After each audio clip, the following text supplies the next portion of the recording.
I saved my boss from a $340 million mistake at midnight. By 9 a.m., he rewarded me by firing me. He thought I was disposable. He was wrong. I should have known something was wrong when Julian's cologne changed. For 3 years, I'd memorized the rhythm of Vance Global's 42nd floor the way a pianist memorizes Chopin. Every pattern, every deviation. Julian Vance wore Tom Ford Noir, always. The scent would arrive 6 seconds before he did, a dark amber warning system that gave me just enough time to straighten my spine, close whatever personal tab I'd opened, and arrange my face into the expression of competent invisibility he preferred. But that morning, the morning everything ended, he smelled like something else, something sharper. Creed Aventus, the cologne of men who've already won. I noticed it at 7:47 a.m. when I was the only person on the executive floor besides the night cleaning crew finishing their shift. I always arrived early, not because Julian demanded it, though he did. Not because I was gunning for recognition, though I'd been stupid enough to hope for that once. I arrived early because that's what you do when you're 29 years old, carrying $60,000 in student loans, and your entire existence depends on being irreplaceable to a man who signs your paychecks with the same pen he uses to destroy competitors.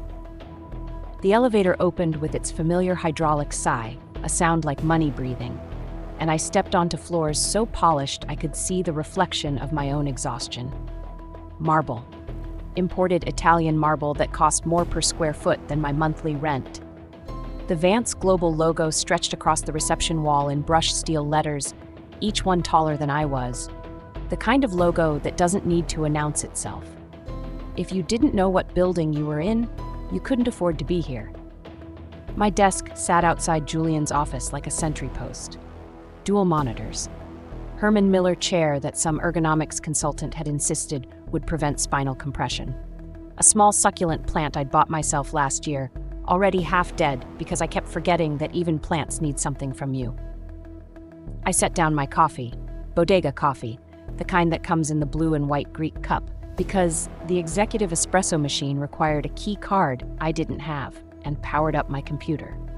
The screen bloomed to life with the Vance Global wallpaper, a photograph of the New York skyline at dusk, all those buildings like teeth.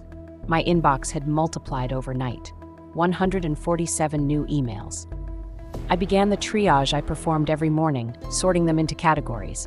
Urgent, for Julian's immediate attention, important, for Julian's attention by end of day, and noise, everything else, which I'd handle myself so Julian never had to know it existed. This was my function. I was the filter, the membrane. I stood between Julian Vance and the 10,000 small irritations that might otherwise slow down a man who billed his time at $4,000 per hour. At 8:23 a.m., Julian's calendar reminder chimed. Morning briefing in 7 minutes. I pulled up the document I'd prepared the night before, the night I should have been sleeping, but instead spent 4 hours fixing the mistake that would eventually destroy me. The Hexagon Media merger. Julian's pet project for the last 8 months, his golden ticket to the kind of acquisition that gets written up in the Wall Street Journal with phrases like industry shaking and visionary leadership. I'd found the error at 11:42 p.m. I should have been home. I should have been anywhere else. But I'd had a feeling, the kind of formless unease that makes you refresh your email one more time before bed. And there it was, the preliminary filing documents for the Hexagon merger sent by the legal team at Cromwell & Associates, our outside counsel. I'd opened the PDF on my laptop, sitting on my couch in my apartment in Astoria, the one bedroom with the radiator that clanked like a prisoner rattling chains, the one I could barely afford even on my $68,000 salary. The document was 237 pages long. Most assistants wouldn't have read it. Most assistants would have filed it, forwarded it, forgotten it. But I wasn't most assistants. I'd spent 4 years at Columbia Law before my mother got sick and the medical bills started arriving like a monsoon. I'd dropped out, taken this job, told myself it was temporary. That was 3 years ago. The loans remained, the temporary became permanent. But I still read contracts the way some people read poetry. And on page 163 in section 12.4b, subsection re, I found it. A decimal point error. Just one. A single period placed 2 spaces to the left of where it should have been. Instead of Vance Global acquiring 51% of Hexagon Media for $340 million, the contract as written would give us 5.1% for $340 million. The difference between control and irrelevance, between a triumph and a joke, between Julian Vance on the cover of Forbes and Julian Vance explaining to the board why he'd just lit $340 million on fire. I'd stared at that decimal point for a long time. The smart thing, the self-preserving thing, would have been to send an email, to document that I'd found it, to create a paper trail that proved my value. But Julian was in Singapore, 14-hour time difference. The filing was due to the SEC by 9 a.m. Eastern, in 9 hours and 18 minutes. If I sent an email, he wouldn't see it until after the damage was done. So I called Cromwell and Associates myself. I woke up a junior partner named Mitchell Vreeland at 12:07 a.m. I walked him through the error with the kind of calm precision that made him forget for a moment that I was just an assistant and not one of the attorneys he usually dealt with. "Jesus Christ," he'd said, and I'd heard the sound of him sitting up in bed, fully awake now. "Jesus Christ, Elena, you just saved us from a malpractice suit." "Fix it," I'd said. "Refile. I'll handle Julian." I'd stayed up until 4:47 a.m., tracking the correction through the system, making sure the amended documents hit the SEC portal with hours to spare. Then I'd slept for 90 minutes on my couch, showered, and come to work. That's the kind of thing you do when you believe loyalty means something. When you believe being irreplaceable might actually make you valuable. Julian arrived at 8:30 a.m. exactly, the way he always did. I heard him before I saw him, the confident percussion of Italian leather on marble, the sound of a man who'd never doubted his right to take up space. He rounded the corner with his phone pressed to his ear, nodding at something someone was saying, and that's when the scent hit me. "Creda Ventus." "Elena," he said, ending his call without saying goodbye to whoever had been speaking. "Morning briefing. Now." I gathered my tablet and followed him into his office. The cardboard box they gave me was the standard size. Banker's box, the label said. As if the brand mattered, as if there was some corporate committee that had decided fired employees deserved exactly 1.5 cubic feet of dignity. I'd packed it while Julian watched from his doorway. Not helping, not apologizing, just watching with the expression of a man observing a necessary amputation. My desk lamp, the one I'd bought myself because the overhead fluorescence gave me migraines. The framed photo of my mother from before she got sick, when her hair was still dark and her smile still reached her eyes. 3 years of accumulated debris. Backup phone chargers, a mini stapler, breath mints, the half-dead succulent. Security had arrived within 4 minutes. I'd worked at Vance Global for 3 years, and I couldn't remember his name. Marcus? Michael? He had kind eyes and a wedding ring, and he stood 3 feet away like I might suddenly start stealing staplers. "Ready, miss?" he'd asked, and I'd nodded because my voice had temporarily relocated somewhere beneath my sternum. The walk to the elevator took 37 seconds. I know because I counted. 1 step per second. Each one a small negotiation with gravity. Jennifer from compliance saw me first. We'd had lunch together maybe 20 times. She'd told me about her daughter's college acceptances, showed me pictures from her vacation to Turks and Caicos. When she spotted me coming down the hall with my box and my security escort, her eyes went wide for exactly half a second. Recognition, shock, the beginning of sympathy. And then her phone materialized in her hand like a magic trick. Suddenly, she had urgent business with her screen. I watched her thumb move in small circles over the glass. Not typing, not reading, just moving. The universal gesture of deliberate blindness. David from legal was next. We'd worked together on the Hexagon merger, before it became the merger that no longer needed fixing, because I no longer existed. He actually started to smile. Muscle memory, the reflexive greeting you give someone you see every day. And then the smile collapsed like a controlled demolition. He pivoted toward the men's room with sudden urgency, though I'd seen him exit that same bathroom 90 seconds earlier. Sarah from Investor Relations, Marcus from Strategy, Allison from HR, the same Allison who'd processed my onboarding paperwork 3 years ago, who'd smiled and said, "Welcome to the family." Every single one of them found something crucial to examine. Phones, shoes, the middle distance, the ceiling tiles. This is what erasure looks like in corporate America. Not dramatic, not cruel, just a collective decision that you've become invisible. That acknowledging your existence might be contagious. The elevator arrived and the doors opened, and I stepped inside with my escort, whose name I still couldn't remember. The doors closed and I watched the numbers descend. 42, 41, 40. Each floor a small subtraction of altitude and status. The lobby was worse because it was bigger. More witnesses. The security desk where I'd swiped my keycard every morning for 3 years. The receptionist, Kelly, her name was Kelly, who'd always complimented my earrings and asked about my weekend plans. She was helping someone sign in. Her eyes tracked to me, to my box, to my escort, then back to her visitor log like I was a smudge she'd decided not to clean. The revolving door spat me onto 6th Avenue at 10:47 a.m. on a Thursday in July. The heat hit like a physical presence. 93 degrees and climbing, the kind of heat that makes the air visible, that turns Manhattan into a convection oven lined with glass and steel. I turned back, I don't know why, some masochistic impulse, and looked up at the building. 42 floors of reflective glass. The Vance Global logo near the top, visible from blocks away. I'd been inside that logo. I'd been part of that machine. And now I was standing on the sidewalk with a cardboard box, and the building looked exactly the same. That's what they don't tell you about getting fired. The building doesn't collapse, the logo doesn't flicker. The world continues its rotation with perfect indifference to your personal catastrophe. The subway entrance was half a block away, a concrete wound in the sidewalk exhaling hot metallic breath. I descended into it, box clutched to my chest, card swiping through the turnstile with a beep that felt like benediction. At least the MTA still accepted me. The platform smelled like hot garbage and human desperation and something electric burning somewhere in the tunnels. A busker was playing saxophone, his case open with maybe $3 in crumpled bills. The sound echoed off the tiles, some jazz standard I half recognized, rendered melancholic by context. The N train arrived with a squeal of brakes that I felt in my teeth. I wedged myself into a corner with my box, surrounded by the pressed humanity of midday Manhattan. A teenager with headphones leaking trap music, an elderly woman with a shopping cart full of recyclables, a man in scrubs with Mount Sinai embroidered on the pocket, his eyes closed, stealing sleep during his commute.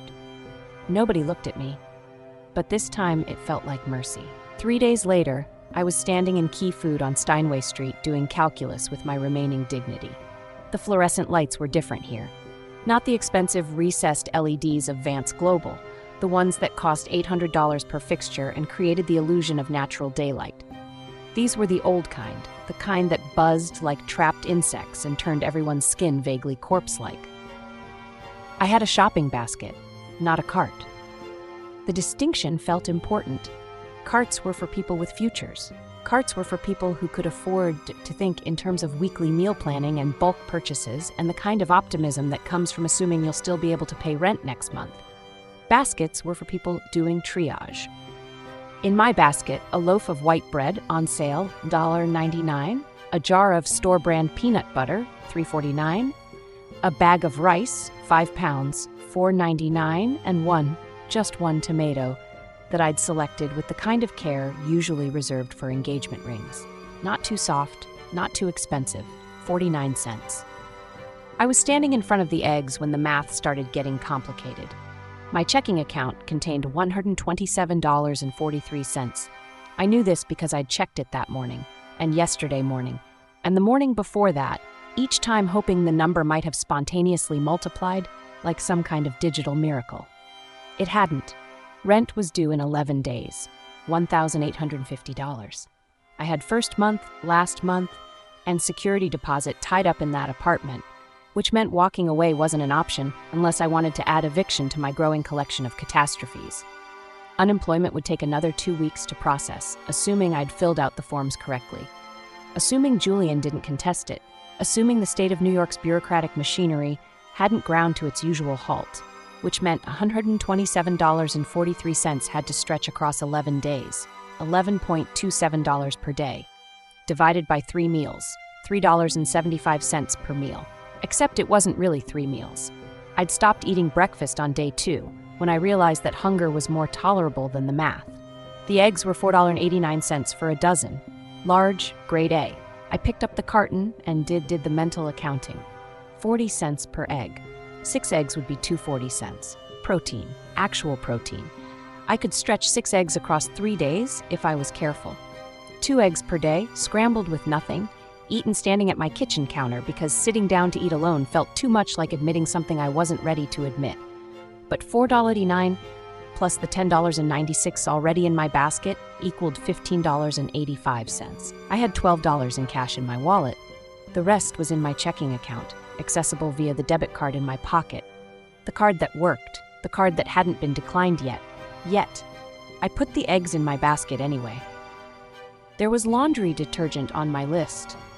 I'd been wearing the same rotation of 3 outfits for days now, and the clothes were beginning to develop that particular sourness that comes from being washed in cold water with hand soap. But laundry detergent was $6.99 for the small bottle. The math didn't work. Clean clothes or protein? Choose. I chose protein. The checkout line moved with the speed of bureaucratic contempt. 3 people ahead of me, a woman with 2 screaming toddlers and a cart full of diapers. A man buying lottery tickets and cigarettes, feeding crumpled bills into the machine one at a time. An elderly man with a single can of cat food and exact change counted out in pennies. I watched the register display tick upward for each customer. Watched the cashier, a young guy, maybe 19, with acne scars and a name tag that said Brandon, scan items with the mechanical efficiency of someone who'd long ago stopped seeing customers as human beings. My turn. Brandon didn't look at me as I unloaded my basket. Bread, peanut butter, rice, tomato, eggs. The scanner beeped its cheerful electronic song. Beep, beep, beep, beep, beep. $16.45, Brandon said, still not looking at me. $16.45, not $15.85. I'd forgotten about tax.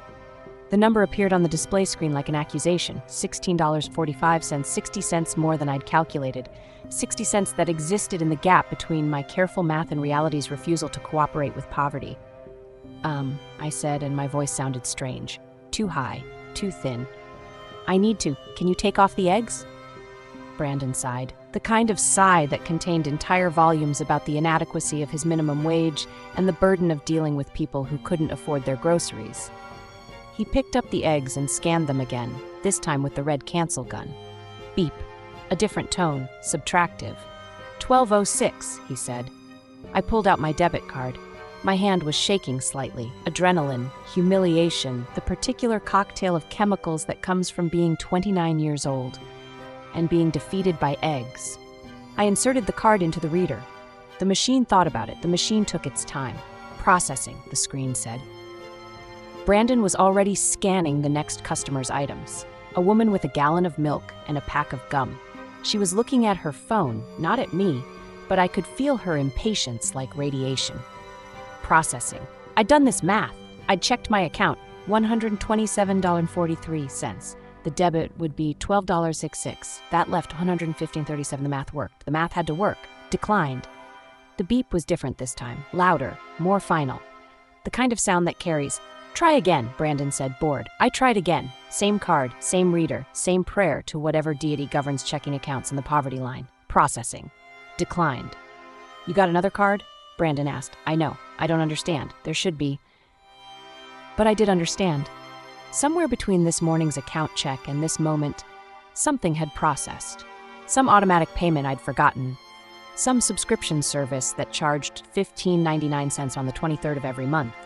Spotify, maybe, or the New York Times digital access I'd signed up for back when I had a salary and a future. Something small and forgettable had just rendered me unable to buy bread. I'll put it back, I said quietly.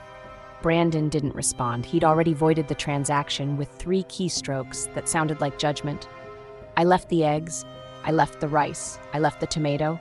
I took the bread and the peanut butter, $5.48 total, paid in cash, the bills damp from being clutched too tightly in my palm, and I walked out of Key Food into the particular brightness of a July afternoon in Queens. The bread felt light in my hands, insufficient. A placeholder for actual sustenance. I'd negotiated $1 million mergers 72 hours ago. I'd saved Julian Vance from a catastrophic filing error that would have destroyed his flagship acquisition. And now I couldn't afford eggs. The walk back to my apartment took 14 minutes. I counted every step. The radiator started its nightly performance at 9:47 p.m. Clank, clank, clank, clank. A rhythm like a prisoner tapping messages through pipes, like the building itself was trying to communicate some vital information about structural decay and the inevitability of entropy. I'd complained to the super twice when I first moved in. He'd looked at me like I'd asked him to personally halt the rotation of the Earth. Old building, he'd said, in an accent I couldn't quite place. Old pipes, they talked. Every night, a conversation I'd learned to ignore back when ignoring things was still a luxury I could afford. Now I sat in the dark and listened. My apartment was 547 square feet of aspirational living. That's what the listing had called it 3 years ago when I'd signed the lease with the kind of optimism that comes from having a job offer letter and student loans that hadn't quite started demanding payment yet. Aspirational was real estate code for small but expensive. For you'll grow into it. For fake it till you make it, but pay us $850 a month while you do. The furniture was IKEA assembled with Allen wrenches and hope. A couch that converted into a bed I'd used maybe twice. A coffee table with one leg shorter than the others that I'd fixed with folded cardboard. A bookshelf mostly empty because I'd sold my textbooks junior year when Mom's hospital bills started arriving. The kitchen was a galley arrangement, 2 steps from sink to stove, 4 steps to navigate the entire thing. The refrigerator hummed a different frequency than the radiator. Together they formed kind of mechanical duet about loneliness. I sat on the couch in the dark because turning on the lights felt like admitting I was home, like accepting that this was my evening. Me and the bread, and the peanut butter, and the particular silence that comes from having nowhere to be and no one expecting you. The bread sat on the coffee table in its plastic bag. Wonder Bread. I could see the logo even in the dark. The red, blue, and yellow balloons. The promise of wonder. I'd eaten 3 slices for dinner, plain, no peanut butter yet because I needed to ration it. 3 slices of white bread, consumed standing at the kitchen counter because sitting down felt too formal, too much like pretending this was a meal, and not just the biological requirement of keeping a body functional. The bread tasted like nothing, like the color beige, if beige had a flavor, like giving up. My phone sat next to the bread, face down, because I couldn't look at it anymore. Couldn't refresh my bank account again. Couldn't scroll through LinkedIn and see the carefully curated announcements of everyone else's success. Excited to announce I'm starting a new position. Grateful for this opportunity. Thrilled to share. Nobody posted about getting fired. Nobody shared their declining debit card moments. Social media was a highlight reel of other people's competence, and I'd been removed from the cast. The mail had arrived earlier. I'd heard the metal clang of the mailbox downstairs at 3:17 p.m., but hadn't gone to check it until after my grocery store humiliation. Going to check the mail had become its own form of Russian roulette. Bills, collection notices, credit card offers with pre-approved limits that felt like cosmic jokes. Today's winner, a manila envelope with a plastic window, the kind of envelope that never contains good news. Final notice, it said in red letters across the top. I'd opened it standing in the building's narrow hallway that smelled like old curry and broken dreams. The paper inside was single-spaced, dense with the particular bureaucratic language designed to make poverty sound like a moral failure. Outstanding balance, account number 4782, Met 8844. Patient, Margaret Chen, amount due, $43,847, 60 days past due. 127. This is your final notice before this account is transferred to collections. Payment must be received within 15 days to avoid additional fees and potential legal action. $43,847.62. Because precision matters when you're quantifying someone's dying. My mother had passed 11 months ago. Pancreatic cancer, stage 4 by the time they caught it, which meant 6 months from diagnosis to funeral. 6 months of watching her disappear into pain medication and the particular indignity of dying in America without adequate insurance. I'd been working at Vance Global when she got sick. making $68,000 a year, which sounds like a lot until you subtract taxes and rent and student loans and the cost of existing in New York City. I'd helped with what I could. Paid for the prescriptions insurance wouldn't cover, covered co-pays, took unpaid leave to sit with her during the bad days when she couldn't remember if she'd taken her pills or what year it was. It hadn't been enough. It's never enough. After she died, the bills kept coming. The hospital, the oncology practice, the hospice care, the ambulance rides, each one a small monument to the American healthcare system's commitment to extracting profit from suffering.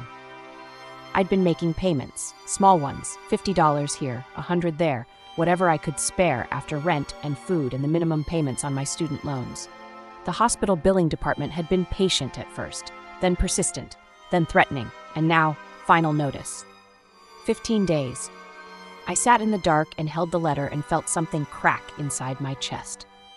Not dramatic, not cinematic, just a small structural failure, like a load-bearing wall developing a fracture. I'd done everything right, studied hard, got into Columbia Law, top 15% of my class before I had to leave, took the job at Vance Global, worked late, came in early, saved Julian Vance from his own catastrophic merger error at 11:42 p.m. on a Tuesday, because I was loyal and competent and stupid enough to believe that mattered. And here I was, in the dark. With $115 in my checking account and a declined debit card and $43,000 in medical debt for a woman who died and couldn't even benefit from my failure to protect her. The bread sat on the table. The radiator clanked. The refrigerator hummed. I pulled my knees to my chest and wrapped my arms around them and made myself very small on the couch.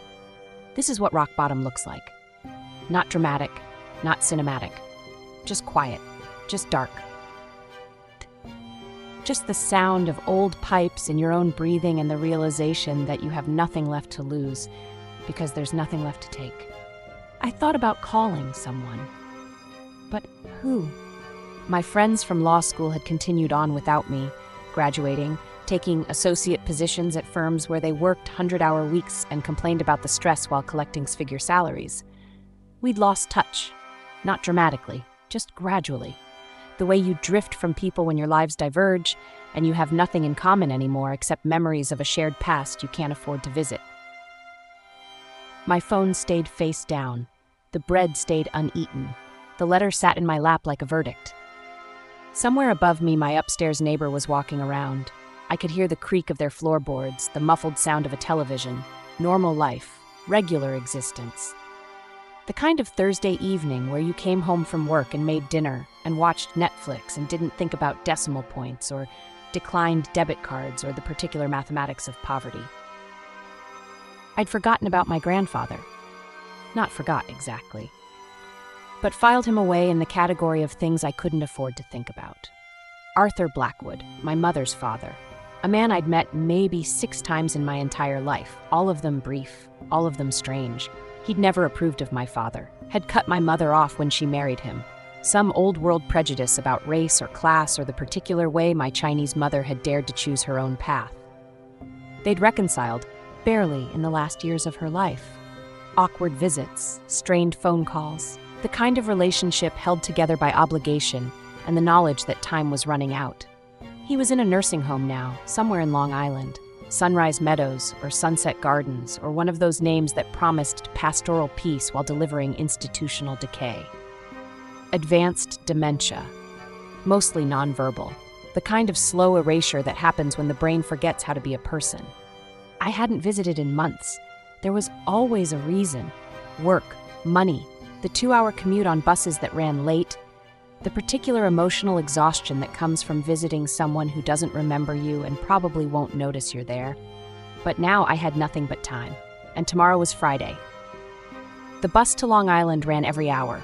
Round trip was $18. I had $115 in my account and nothing else to spend it on, except the countdown to eviction. I could go see him. One last time. Not for him. He wouldn't remember. For me. To say goodbye to the last remaining connection to a family that had mostly existed in theory. To confess my failure to someone who wouldn't understand it. The radiator clanked its approval. I stood up, joints stiff from sitting too long, and walked to the kitchen. Opened the peanut butter. Opened the bread. Made myself a sandwich because the body needs fuel even when the spirit has given up. The peanut butter stuck to the roof of my mouth, the bread compressed into a dense nothing between my teeth. I ate it anyway. Tomorrow, I'd go to Long Island. Tomorrow, I'd sit with a man who didn't know me and tell him everything I'd lost. Tomorrow, I'd perform the ritual of visiting the dying, because that's what you do when you have nothing else left to do. Tonight, I sat in the dark and listened to the radiator and tried to remember what hope felt like. The bus to Long Island smelled like industrial cleaner and human resignation. I took a seat near the back, habit, the way you always choose the exit row on planes, even though you're not sure you'd actually help in an emergency, and watched Queens give way to Nassau County through scratched windows that turned everything slightly gray. The ride took 93 minutes. I counted. Sunrise Meadows Assisted Living and Memory Care Facility sat at the end of a cul-de-sac in Plainview, surrounded by the kind of landscaping designed to suggest serenity while obscuring the reality of what happened inside. Mulched beds, ornamental grasses, a fountain that wasn't running. The building was 3 stories of beige siding and false dormers, built to evoke a large, comfortable home rather than what it actually was, a warehouse for the elderly and forgotten. The kind of place you put people when keeping them at home becomes impossible, and you need to believe you're doing the humane thing. I'd been here 3 times before. Once when my mother and I had moved Arthur in, back when he could still occasionally remember our names. Once 6 months ago, when the facility had called to discuss his declining condition and care options, which was code for, he's getting worse and it's going to cost more. Once 4 months ago because guilt had overwhelmed me during a lunch break and I'd taken a half day to make the trip. He hadn't known me then. I doubted he'd know me now. The automatic doors opened with a mechanical sigh. The lobby tried very hard to look like a hotel. Vinyl flooring made to look like hardwood, artificial plants that never needed watering. A front desk where a woman in scrubs that were aggressively cheerful, covered in butterflies and rainbows, like adult infantilization was part of the care plan, looked up from her computer. "Signing in?" she asked, already pushing the clipboard toward me. I signed. Elena Chen, visiting Arthur Blackwood, room 247. Time in, 11:34 a.m. "Second floor left wing," she said, though I already knew this. He had a good morning, ate most of his breakfast. This was what passed for good news here: bowel movements and meal consumption. The metrics by which we measure the end of human dignity. The elevator to the second floor played soft jazz, the kind of music designed to have no emotional content whatsoever. Music as auditory beige. The doors opened onto a hallway that smelled like the everywhere smell of institutional care. Antiseptic and decay in equal measure. Bleach and urine and something else underneath, something biological and inevitable. The smell of bodies slowly shutting down. The smell of entropy. The second floor left wing was the memory care unit. This meant locked doors and call buttons and staff members who'd been trained in de-escalation techniques for when residents got aggressive or tried to leave or forgot that they couldn't go home because home no longer existed. Room 247 was halfway down the hall, past the common room where 3 residents sat facing a television playing The Price is Right at volume designed for the hearing impaired. None of them were watching. One was asleep. One was staring at the wall. One was talking quietly to someone who wasn't there. I knocked on the door frame. The door itself was open, privacy being another casualty of advanced dementia, and stepped inside. The room was small. 200 square feet trying very hard to feel like home. A hospital bed. A recliner. A dresser with framed photos I'd brought months ago of people Arthur wouldn't recognize. A window that looked out onto the parking lot. Arthur sat in the recliner. He was 87 years old and looked older. Shrunken. The way people shrink when they stop moving, when muscle mass disappears and bones become more prominent and you can see the skull beneath the face. He wore a cardigan over a polo shirt. Both clean. Both carefully chosen by staff who understood that dignity required the appearance of normalcy even when normalcy had long since departed. His eyes were open but unfocused, looking at something in the middle distance that only he could see. "Hi, Grandpa," I said, because you still use names even when names have stopped meaning anything. I pulled the visitor's chair closer to his recliner and sat down. He didn't respond, didn't turn, didn't blink. I'd prepared a whole speech on the bus, all the things I'd wanted to say. About Mom, about losing my job, about the bread and the declined debit card and the final notice for medical debt, about being 29 years old and having failed at the basic task of building a life. But sitting there, looking at a man who'd once been someone, who'd had a career I didn't know about, relationships I'd never heard of, a whole existence that had nothing to do with me, I couldn't remember any of it. "I'm sorry I haven't visited," I said instead. Things have been difficult." The television in the common room was audible through the walls. Someone had just won a bedroom set. The audience was screaming with disproportionate enthusiasm. "Mom's been gone almost a year now," I continued, even though I'd told him this before, multiple times, repetition being necessary when memory resets every few minutes. "The bills are still coming. I don't know how to make them stop." Arthur's hand rested on the arm of the recliner, thin fingers, prominent knuckles, age spots and paper skin. "I lost my job," I said, and saying it out loud to someone who wouldn't remember made it easier somehow. I got fired for saving my boss from his own mistake. That's the ironic part. I fixed his problem, and he fired me anyway because I'd seen him make a mistake, and men like Julian Vance can't tolerate witnesses to their fallibility. A nurse appeared in the doorway, young, Filipino maybe. Name tag said Rosalind. "Oh good, he has a visitor," she said, smiling. "Arthur, your granddaughter is here." Arthur didn't react. "He's been quiet today," Rosalind continued, addressing me now. "But that's normal. Sometimes he has more lucid moments in the afternoon. Would you like some water? Coffee?" "I'm fine, thank you." She nodded and disappeared back into the hallway, her sneakers squeaking slightly on the linoleum. I sat with Arthur in silence. The kind of silence that exists between people who have nothing left to say to each other, or who have too much to say and no shared language to say it in. Outside the window, a car alarm started going off in the parking lot. 3 sharp beeps, a pause, 3 more beeps. Someone's security system crying wolf about a threat that didn't exist. "I don't know what to do," I said finally. "I have 11 days before rent is due and $115 in my account and no prospects and a dead mother whose medical bills are apparently immortal. I came here to say goodbye, I think. To tell you I'm sorry I wasn't better, that I couldn't be what Mom needed, that I can't even afford eggs." My voice cracked on the last word. Not dramatically, just a small fracture in the facade. Arthur's hand moved, just slightly, a twitch, an intention. I looked at him. His eyes had shifted, still unfocused but pointed in my direction now. Some neural pathway had briefly reconnected. "Grandpa?" His mouth opened, closed, the mechanics of speech struggling against synapses that no longer fired reliably. "V," he said.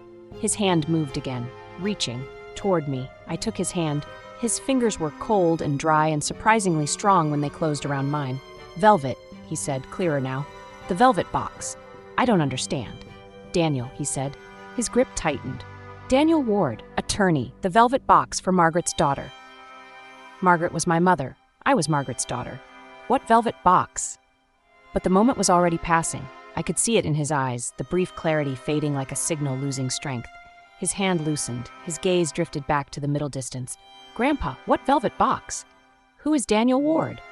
Nothing. He was gone again, back to wherever people go when their brains stop being reliable narrators of their own existence. I sat there holding his hand for another 43 minutes. He didn't speak again. Didn't move. Just breathed in the steady rhythm of a body continuing its functions long after the person inside had evacuated. When I left, I stopped at the nurse's station. "Does my grandfather have a lawyer?" I asked Rosalind. "Someone named Daniel Ward?" She checked the computer, clicking through screens with practiced efficiency. "Yes," she said. "Daniel Ward from Ward & Associates. He's listed as the executor of your grandfather's estate. Would you like his contact information?" She wrote it on a Post-it note. An address in Midtown Manhattan. A phone number with a 212 area code. I took the Post-it and folded it carefully and put it in my pocket and took the bus back to Queens with more questions than I'd arrived with. Ward & Associates occupied the 38th floor of a building on Madison Avenue that had been designed by someone who understood that wealth whispers. No logo in the lobby. No directory listing beyond a discreet brass plate near the elevator bank. Just an address, 590 Madison, that meant something to people who needed to know and nothing to people who didn't. I'd called that morning, Friday, 8:47 a.m. A receptionist with a voice like expensive honey had answered on the second ring. Ward and Associates. I need to speak with Daniel Ward, I'd said, about Arthur Blackwood. A pause, the sound of keys clicking. May I ask your relation to Mr. Blackwood? I'm his granddaughter, Elena Chen. Another pause, longer this time. Mr. Ward can see you today at 11 o'clock. Will that work for your schedule? My schedule, as if I had one. As if I had anywhere else to be besides the slow countdown to eviction and destitution. Yes, I'd said. Excellent, 38th floor. Ask for Daniel. Now I stood in front of 590 Madison in a blazer I'd bought at TJ Maxx 3 years ago. Black, synthetic blend, $39.99, already developing a shine at the elbows, and jeans that were clean but had that particular exhaustion that comes from being washed too many times in cold water. The lobby was marble and silence. Not the loud Italian marble of Vance Global, the kind that announced its own expense. This was quieter, older, the kind of marble that had been there since the 1960s and would be there long after everyone currently living had died. The elevator was the old kind with an actual operator. A man in a burgundy uniform who looked 70 and probably was. Floor, he asked. 38. He closed the brass gate and pressed a button, and we ascended in mechanical silence. No music, no digital display counting floors, just the sound of cables and counterweights and machinery older than I was, doing its job with perfect reliability. The doors opened onto a reception area that looked like someone's private library. Dark wood paneling, Persian rugs over hardwood floors. A brass lamp on an antique desk where a woman in her 50s, gray hair and a perfect chignon, cashmere sweater, pearls, looked up from her computer. You must be Elena, she said, standing. Her smile was genuine, professional but warm, the kind of warmth that comes from being paid very well to make people feel welcome. I'm Patricia. Daniel is expecting you. Can I get you anything? Coffee? Water? I'm fine, thank you. She led me down a hallway lined with oil paintings, landscapes mostly, the kind that predated photography and cost more than cars, to a corner office with a door that was already open. Daniel Ward stood when I entered. He was 60, maybe 65. Silver hair worn longer than corporate standard, combed back. A three-piece suit in charcoal gray that had been made specifically for his body. Round tortoiseshell glasses. The kind of face that suggested he'd been handsome once and had aged into something more interesting than handsome. Elena, he said, extending his hand. His grip was firm but not aggressive. Thank you for coming. Please sit. His office was what you'd expect from a lawyer who handled old money. More wood paneling. Built-in bookshelves filled with leather-bound legal volumes that probably hadn't been opened in decades.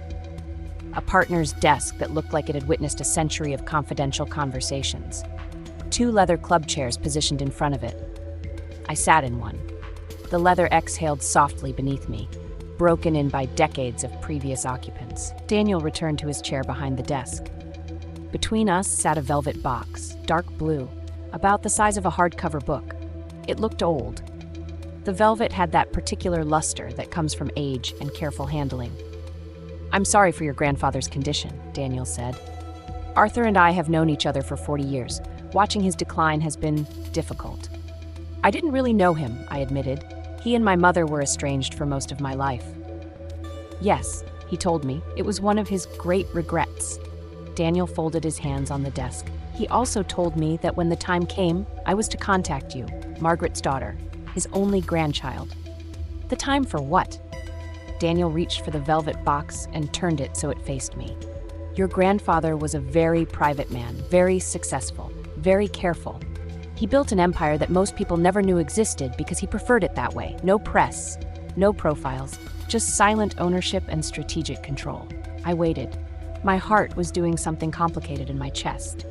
When your mother married your father, Arthur reacted badly. Old prejudices, old wounds, things that seem inexcusable now and were inexcusable then. He cut her off, cut himself off from her, from you. Daniel paused. He regretted it for the rest of his life, but pride and dementia make poor partners. By the time he wanted to reconcile, by the time he wanted to make amends, it was too late. The dementia had already begun its work. I don't understand what this has to do with. Open the box, Daniel said quietly. I reached for it. The velvet was soft under my fingers. Cool. The box opened on brass hinges that moved without sound. Inside, a leather portfolio, embossed with initials I didn't recognize. Arthur Blackwood. Something. I lifted it out, opened it. The first document was a will, dated 6 years ago, notarized, witnessed. All the legal architecture that makes a document binding beyond the grave. I, Arthur Benjamin Blackwood, being of sound mind. My eyes skipped down the page. Legal language, bequests, distributions, trusts. And then, to my granddaughter, Elena Margaret Chen, I leave the entirety of my holdings in the Blackwood Trust, including, but not limited to. The list that followed took up 3 pages. Real estate holdings in Manhattan, London, Singapore. A portfolio of blue-chip stocks worth 8 figures. Bonds, treasury notes. A villa in Tuscany I'd never heard of. And then, on page 4, in language that made my legal training suddenly wake up and pay attention. All shares, stocks, and equity positions held by the Blackwood Trust in the following entities. The list was alphabetized: Terracom International, Unified Logistics Group, Vance Global Incorporated. I stopped breathing. Vance Global Incorporated, 40% equity position, acquired through subsidiary holdings between 2008 to 2015. 40%. I read it again, then again. The words didn't change. I don't understand, I said, though I understood perfectly. My voice sounded distant, like it belonged to someone else. Arthur owned 40% of Vance Global? Through various shell companies and holding structures, yes. Daniel leaned back in his chair. Your grandfather was very good at identifying undervalued companies and acquiring strategic positions. He bought into Vance Global when it was still privately held, when Julian's father was running the company. Bought in quietly, structured it so his ownership was obscured through layers of corporate entities. Julian doesn't know, I said. It wasn't a question. The current management of Vance Global knows there are institutional investors. But Arthur structured his holdings in a way that made his identity impossible to trace. As far as Julian Vance knows, he's the majority shareholder with his family's 51% stake. Daniel paused. He's not, you are. The math was simple. Julian's family held 51%. I held 40%. That left 9% distributed among other investors, which meant Julian's control was absolute, only so long as that 40% remained passive, which meant I could destroy him. The thought arrived fully formed, not vengeful, not emotional, just a simple calculation of power dynamics and leverage. There's more, Daniel said. He reached into his desk drawer and withdrew a black card. Credit card. No numbers visible. Just a name embossed in silver. Elena M. Chen. He slid it across the desk. The Blackwood accounts have been maintained and managed by a private wealth firm. The card has no preset limit. There's also a checking account with liquid assets, currently holding approximately $4 million for immediate needs. $4 million. I'd been 60 cents short for eggs 3 days ago. I started, then stopped because I didn't know how to finish the sentence. Your grandfather wanted you to have options. Daniel said, he wanted you to have what your mother never had, what he denied her because of his own stubbornness. He pushed a second document across the desk. This is the complete portfolio. Properties, investments, board positions, everything. You'll need to sign several documents to execute the transfer. Patricia has them prepared. I looked down at the will in my hands, at the list of holdings, at the line that read Vance Global Incorporated, 40%. What happens now? I asked. That depends on what you want to happen. Daniel's expression was carefully neutral. You could sell the position, take the money, live very comfortably for the rest of your life, or you could exercise your shareholder rights, attend board meetings, vote on strategic decisions, make your presence known. He paused. I understand you used to work for Vance Global, as Julian Vance's assistant. He fired me a week ago. Something flickered in Daniel's expression, not surprise, more like confirmation of a suspicion. Then you have decisions to make, he said quietly, and resources to make them with. I sat in that leather chair in that corner office overlooking Madison Avenue and felt something shift in my chest. Not joy, not relief, something colder, something that tasted like calculation. Julian had fired me for being competent, for seeing his weakness, for being witness to his fallibility. He'd thrown me away like I was disposable. He had no idea what he'd done. I left Ward & Associates at 12:47 p.m., carrying a leather portfolio that contained my entire future and a black credit card that felt like a weapon. Madison Avenue was crowded with the Friday lunch rush. Men in suits, women in heels and designer bags, the kind of people who worked in the buildings I was walking past, who earned the kind of salaries I'd once thought were aspirational. They looked different to me now. Not better, not worse, just different. Like I'd stepped outside the game board and could suddenly see the whole pattern instead of just my single square. I walked south. No destination, just movement. The portfolio tucked under my arm, the black card in my pocket like a promise.